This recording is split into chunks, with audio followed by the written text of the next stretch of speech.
Tengok ni guys, ini GAC M-Coupe. Ini 3 benda aku suka, 3 benda aku langsung tak suka pasal SUV ni.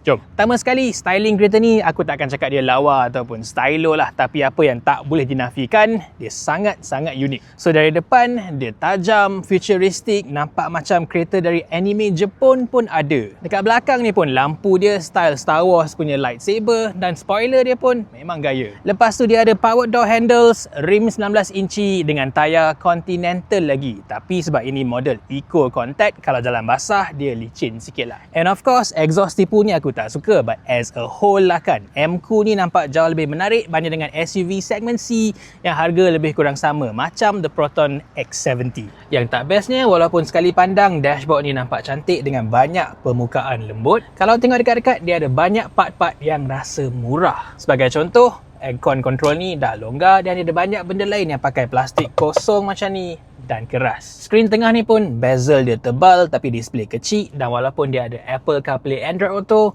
mesti pakai kabel. Apa yang aku suka, kereta ni dapat most of the basic fundamentals all right. Kerusi depan dia sangat selesa dan steering wheel ni sedap pegang, rasa macam sport steering wheel tau. Dia punya digital meter pun design lawa, taklah over the top sangat macam kebanyakan kereta China lain. Plus dia ada HUD which is one of the best in the business lagi.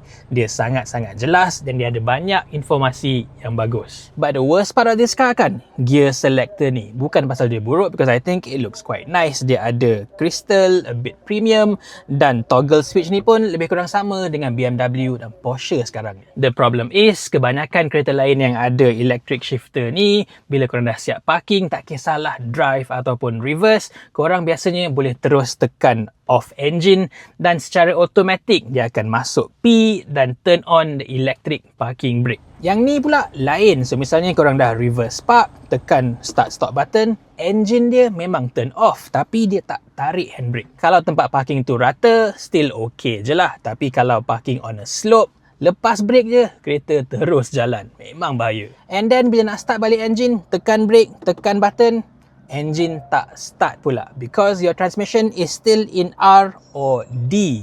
Kena tekan park dulu baru boleh start.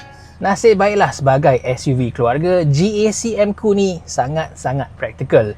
Tengoklah, it is very spacious back here. Kerusi dia pun selesa, angle belakang bagus dan boot pun besar. And then dia ada sunroof besar di atas for those who like it.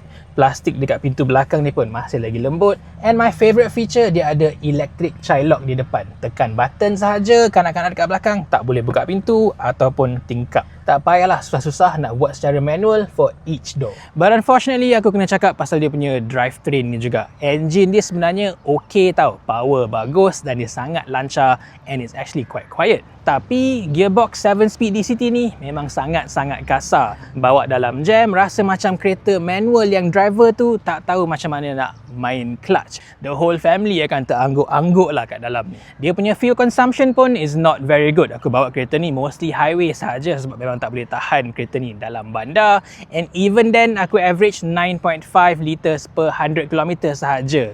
Lebih sikit je dari 10 km per liter. Secara overall, aku rasa GAC M-Coupe ni okey lah kalau korang nak SUV keluarga yang bukan mainstream. Styling dia ni memang unik dan dekat dalam dia selesa dan praktikal. But the thing is, dia ada banyak benda pelik-pelik yang korang kena try sendirilah. Tengok sama ada korang will be okay with those things ataupun tidak. So ini dia guys, GAC M-Coupe. Korang nak tak pilih model ni over a Proton X70? Tulis kat bawah.